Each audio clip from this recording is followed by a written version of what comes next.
Hello students, कल हमने relationship पढ़ चुका है। एवरेज कॉस्ट क्या होता है, फिक्स्ड कॉस्ट क्या होता है, एवरेज वेरिएबल कॉस्ट क्या होता है, इसके बारे में हमने रिलेशनशिप पढ़ा था। और पढ़ा था कि जो एवरेज कॉस्ट होता है वो सम होता है एवरेज फिक्स्ड कॉस्ट का और एवरेज वेरिएबल कॉस्ट का। आज हम पढ़ेंगे कि मार्जिनल कॉस्ट क्या होता है। बेटा, मार्जिनल कॉस्ट के बारे में मैंने आपको पहले भी बताया है कि मार्जिनल कॉस्ट होता है चेंज इन टोटल कॉस्ट। तो आज के इस लेक्चर में हम पढ़ेंगे कि मार्जिनल कॉस्ट क्या है, एवरेज कॉस्ट क्या है और इन दोनों के बीच में रिलेशनशिप क्या है। तो बात कर लेते हैं पहले मार्जिनल कॉस्ट की।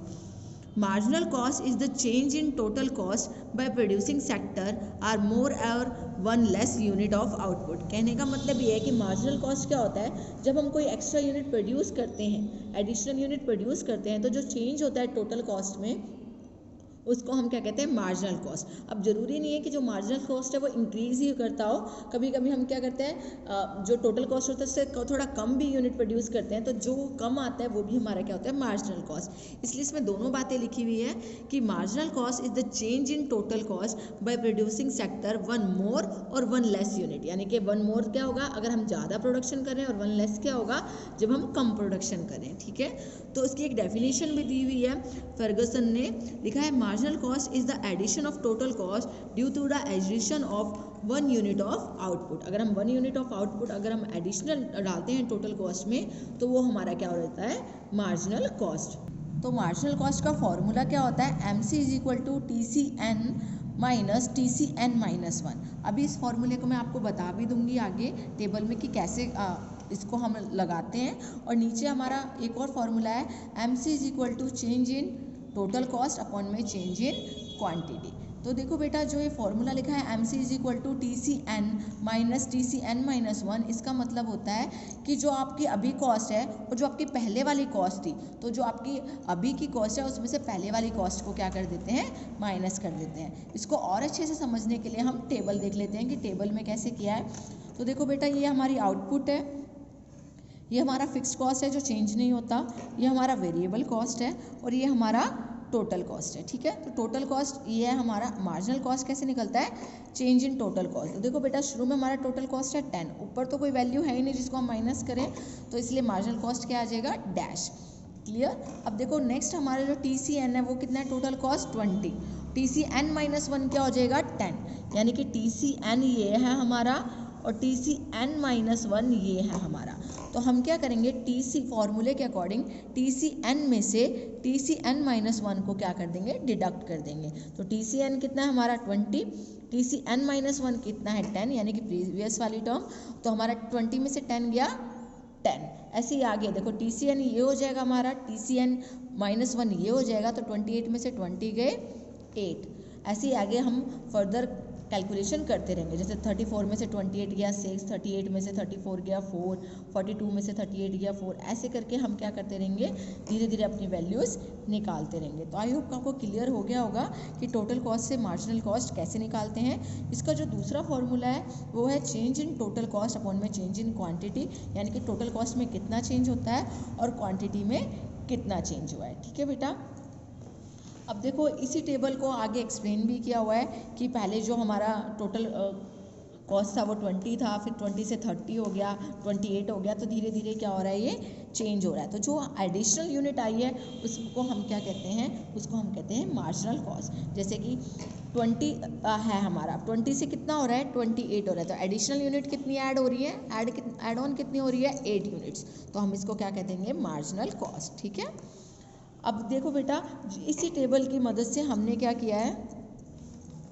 आगे जो मार्जिनल कॉस्ट है उसका कर्व बनाने की कोशिश की है। तो बेटा देखो, बुक में आपके क्वेश्चन भी है और जो आपका एग्ज़ाम है उसमें भी ये क्वेश्चन आता है कि why M C curve is U shape. कहने का मतलब है कि जो मार्जिनल कॉस्ट होता है वो यू शेप का क्यों होता है। अगर आप जो टेबल में आपकी वैल्यूज़ दी है अगर उसको आप पुट करोगे ग्राफ पे, तो आपका जो शेप बनेगी मार्जिनल कॉस्ट की वो कुछ इस तरह से बनेगी। अब इसका रीज़न भी मैं बता देती हूँ कि जो मार्जिनल कॉस्ट है उसकी शेप यू क्यों होती है। देखो बेटा, मैंने आपको पहले भी बोला था, फिर दोबारा बोलूँगी कि इस चैप्टर को करने से पहले आपको लॉ ऑफ वेरिएबल प्रोपोर्शन पता होना चाहिए, जिसकी वीडियो मैं पहले बना चुकी हूँ। अगर वो आपको अच्छे से आता है तो आप इसको समझ पाएंगे। तो देखिए, लॉ ऑफ वेरिएबल प्रोपोर्शन में हमने 3 स्टेजेस पढ़ी थी। फर्स्ट हमारी थी इंक्रीजिंग रिटर्न, जिसमें हमने बात की थी कि हमारा प्रोडक्शन ज़्यादा होता है और हमारा कॉस्ट कम लगता है, ठीक है। सेकेंड स्टेज जो हमने पढ़ी थी कांस्टेंट वाली, उसमें ऐसा था कि जितना आप प्रोडक्शन करते हैं उतना ही आपका कॉस्ट होता है, दोनों इक्वल। और थर्ड हमने पढ़ा था कि जितना, थर्ड स्टेज का नाम था डिमिनिशिंग रेट ऑफ रिटर्न। इसका मतलब था कि जितना आपका प्रोडक्शन होता है ना, उससे ज़्यादा आपकी कॉस्ट लगती है, ठीक है। इसको हम इंक्रीजिंग रिटर्न टू कॉस्ट भी कहते हैं। तो अब थोड़ा सा इसको एक्सप्लेन मैं आपको कर देती हूँ, मैंने इसको वर्ड्स में भी बताया हुआ है कि देखिए एमसी कर्व यू शेप इसलिए होता है क्योंकि व्हेन प्रोडक्शन इंक्रीजेज, जब हम प्रोडक्शन बढ़ाते हैं इनिशियली शुरू वाली स्टेज में, फर्स्ट स्टेज में, तो total cost and variable cost increase at diminishing rate. इसका मतलब क्या है? इसका मतलब है कि जैसे जैसे आप प्रोडक्शन बढ़ाओगे तो आपका टोटल कॉस्ट और वेरिएबल कॉस्ट तो बढ़ेगा, बट डिमिनिशिंग रेट पे बढ़ेगा। डिमिनिशिंग रेट का मतलब यहाँ पे इंक्रीजिंग रिटर्न है, यानी कि आपका प्रोडक्शन ज़्यादा होगा और आपका कॉस्ट कम होगा। ऐसा इसलिए होता है क्योंकि जब हम इनिशियल स्टेज पे होते हैं ना, तो हमारे पास फैक्टर ऑफ प्रोडक्शन यूज़ करने के लिए ज़्यादा होते हैं, यानी कि हमारी कैपेसिटी ज़्यादा होती है फैक्टर ऑफ प्रोडक्शन की, तो हम एक लिमिट तक क्या कर सकते हैं, उन फैक्टर्स को यूज़ कर सकते हैं, तो हमारा कॉस्ट कम आता है और प्रोडक्शन ज़्यादा होता है, ठीक है। It is due to increasing return of law, जिसके बारे में हम प्रीवियसली डिस्कस कर चुके हैं। Thus MC curve falls up to this point. तो देखो इधर आप ध्यान से देखोगे तो जो एमसी कर्व है, मार्जिनल कॉस्ट शुरू में क्या हो रहा है, डिक्लाइन हो रहा है, और ये फॉल होके एक पॉइंट पे आ रहा है, यानी कि इस पॉइंट पे, यानी कि इसका मिनिमम पॉइंट है। इससे आगे अगर आप प्रोडक्शन करते हो तो जो मार्जिनल कॉस्ट है वो इंक्रीज हो जाता है। But after a point total and variable cost increases. अब इस पॉइंट के बाद टोटल और वेरिएबल कॉस्ट दोनों बढ़ने लग जाते हैं। ऐसा इसलिए होता है क्योंकि डिमिनिशिंग रिटर्न का फॉर्मूला लगता है। It is due to operation of law of diminishing return. Cost of production of each additional unit is more than the previous unit. कहने का मतलब है जैसे जैसे आप प्रोडक्शन करेंगे एक्स्ट्रा यूनिट का, तो आपका वो जो कॉस्ट है उस यूनिट को बनाने में वो भी ज़्यादा होता जाएगा, जो पहले वाले से कम था। एग्जाम्पल के लिए मैं आपको बता देती हूँ, जब आप किसी गुड को प्रोड्यूस कर रहे थे, जब पहले उसका कॉस्ट 8 रुपये आ रहा था ना, तो अब 10 रुपये आ रहा है, ठीक है। तो इसका मतलब क्या हुआ, आपका कॉस्ट ऑफ प्रोडक्शन बढ़ रहा है। क्यों ऐसा हो रहा है? लॉ ऑफ डिमिनिशिंग रिटर्न की वजह से, जिसमें हमने ये पढ़ा था कि प्रोडक्शन कम होता है और कॉस्ट ज़्यादा होता है, ठीक है।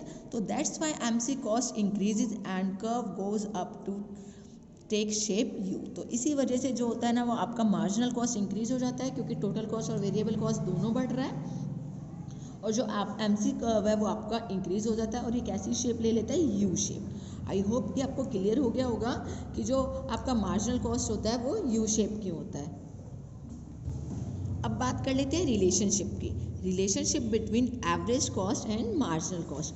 एवरेज कॉस्ट के बारे में हमने लास्ट लेक्चर में बात कर ली है कि एवरेज कॉस्ट क्या होता है, ठीक है।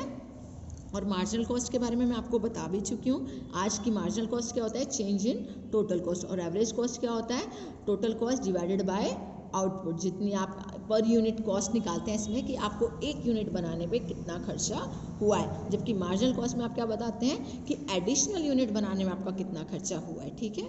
अब इनकी रिलेशनशिप देख लेते हैं कि इन दोनों में क्या रिलेशनशिप है। देखिए बेटा, both AC and MC are calculated from TC। कहने का मतलब है average cost and marginal cost दोनों किससे निकालते हैं हम, टोटल कॉस्ट से। अगर हमारे पास टोटल कॉस्ट ही नहीं है कि हमारा टोटल खर्चा कितना हुआ है, कॉस्ट कितना आया हमारा, तो हम नहीं निकाल पाएंगे क्या, एवरेज और MC। अगर हमारे पास टोटल कॉस्ट दे रखा है तो हम एवरेज कॉस्ट भी निकाल सकते हैं और मार्जिनल कॉस्ट भी। So average cost can be calculated by dividing the total cost by total output. मैंने आपको बताया इसका फॉर्मूला क्या होता है एवरेज कॉस्ट का, total cost divided by quantity. तो टोटल कॉस्ट नहीं होगा तो निकाल ही नहीं पाएंगे, इसलिए ये लाइन लिखी है कि both AC and MC calculated from TC। ऐसे ही जो मार्जिनल कॉस्ट होता है वो भी हम टोटल कॉस्ट से निकालते हैं, चेंज इन टोटल कॉस्ट। तो दोनों ही किस पे डिपेंड है, हमारे टोटल कॉस्ट पे डिपेंड है। So marginal cost can be calculated by adding the total cost by producing one more unit of commodity. अभी मैंने आपको उसका फॉर्मूला बताया था, MC is equal to TCN minus TCN minus 1। अब इनकी जो सेकेंड रिलेशनशिप है वो क्या है, when AC falls MC is lower than AC। कहने का मतलब है जब एवरेज कॉस्ट कम होता है। बेटा देखो ग्राफ देखिए आप, लिखा है व्हेन एवरेज कॉस्ट फॉल्स, ये यहाँ पे फॉल हो रहा है average cost, then MC is lower than AC। तो आप ग्राफ में देखेंगे ये हमारा AC कर्व है ना, एवरेज कॉस्ट, ये हमारा मार्जिनल कॉस्ट है। तो देखिए जब एवरेज कॉस्ट गिर रहा है हमारा एवरेज कॉस्ट, तो जो एमसी कॉस्ट है वो भी गिर रहा है और वो नीचे है किससे, एवरेज कॉस्ट से। ठीक है, तो यही लाइन इधर लिखी है, व्हेन एसी फॉल्स, जब एसी गिरता है एवरेज कॉस्ट, तो MC is lower then AC. ठीक है, सो इसको आगे मैंने एक्सप्लेन किया है कि when average cost falls marginal cost is less than AC। ठीक है, in this case marginal cost falls more rapidly than the average cost। ऐसा क्यों होता है, क्योंकि जो MC है वो बहुत जल्दी स्पीड से गिरता है किसके, एवरेज कॉस्ट से, यानी कि एवरेज कॉस्ट भी गिरता है, मार्जिनल कॉस्ट भी गिरता है, पर एवरेज कॉस्ट से जो मार्जिनल कॉस्ट है वो ज़्यादा स्पीड से गिरता है। ठीक है, that's why when marginal cost is falling it is below the average cost, यानी कि मार्जिनल कॉस्ट की गिरने की स्पीड ज़्यादा होती है किससे, एवरेज कॉस्ट से, इसीलिए एवरेज कॉस्ट ऊपर होता है और मार्जिनल कॉस्ट नीचे। अब देखिए नीचे इसकी थर्ड रिलेशनशिप है, when AC rises MC is greater than AC। अब यहाँ तक के पॉइंट पे हमने बात करा कि MC भी गिर रहा है और AC भी गिर रहा है ना, बट इस पॉइंट के बाद जब दोनों का मिनिमम पॉइंट आ गया इसके और इसके बाद, व्हेन AC राइजेज, अब AC क्या हो गया, यहाँ पे आप ध्यान से देखेंगे तो इस पॉइंट के बाद AC ने बढ़ना स्टार्ट कर दिया। ठीक है, AC क्या हो रहा है हमारा, इंक्रीज होना स्टार्ट हो गया, और MC जो है वो देखिए आप इधर देखोगे तो पता चलेगा कि जो MC है वो क्या हो रहा है, ग्रेटर देन AC, वो AC से एवरेज कॉस्ट से ज़्यादा है। तो when average cost start rising marginal cost should be greater than average cost, वो एवरेज कॉस्ट से क्या होता है, ज़्यादा होता है, क्योंकि एवरेज कॉस्ट बढ़ना स्टार्ट हो गया तो मार्जिनल कॉस्ट उससे ज़्यादा स्पीड से बढ़ना स्टार्ट हो जाता है। ठीक है, फिर है MC curves AC at its lower point. कहने का मतलब है, देखिए अगर आप ग्राफ को भी देखोगे तो ये हमारा मार्जिनल कॉस्ट का कर्व है, ये हमारा एवरेज कॉस्ट का कर्व है। तो जो मार्जिनल कॉस्ट है वो एवरेज कॉस्ट के मिनिमम पॉइंट पे कट करा है। मिनिमम का मतलब क्या होता है, मिनिमम मतलब इससे ज़्यादा एवरेज कॉस्ट कम नहीं हो सकता, इसके बाद एवरेज कॉस्ट क्या हो जाता है, बढ़ना स्टार्ट हो जाता है। तो यही लाइन इसमें लिखी है, when average cost is minimum then marginal cost will be equal to it. इस दोनों पॉइंट पे ये दोनों क्या होते हैं, इक्वल होते हैं। जहाँ भी कोई कॉस्ट कर्व जो होता है वो दूसरे कॉस्ट कर्व को कट करता है तो इसका मतलब क्या है, वो दोनों इक्वल हैं उस पॉइंट पे। तो बेटा ये आपका पूरे जो आपका लेसन था उसकी वीडियो थी। आई होप कि आपको ये चैप्टर समझ में आए, आप इससे अच्छे से नोट्स बना सकें और आपको सब कुछ क्लियर हो जाए। Thank you students.